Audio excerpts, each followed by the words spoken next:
İran-Azərbaycan yaxınlaşmalarını istəməyən ölkələrdən biri İsraildirsə, biri də Türkiyədir.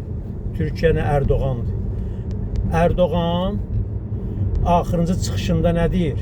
Çaldıran döyüşündən söhbət açır. Keçmişdən danışır. 500 il bundan qabaq olmuş söhbətləri indi qaldırır. Danışırsan haqda, danış. Niyə 6 ay bundan qabaq danışmırdın? Niyə 1 il bundan qabaq bu sözləri demirdin?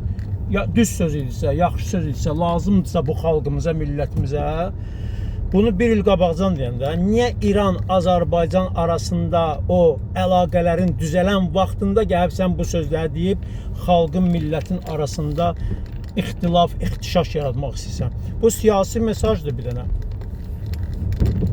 Ki, Çaldıran döyüşündə qələbəni biz ərəblər, kürdlər, türklərlə birgə əldə eləmişik.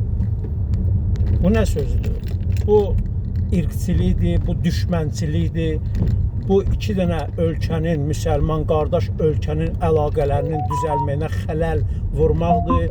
Başqa bir şey yoxdur burada. Bu yaxşı çıxış deyil. Mən Erdoğanı tənqid edirəm bu çıxışına görə.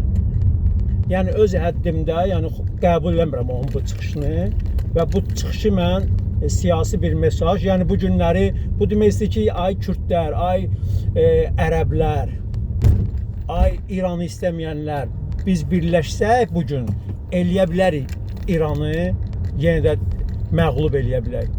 Onun sənin ürəyində qalacaq sənin. Erdoğan, bunu mən deyirəm ki, o sənin ürəyində qalacaq.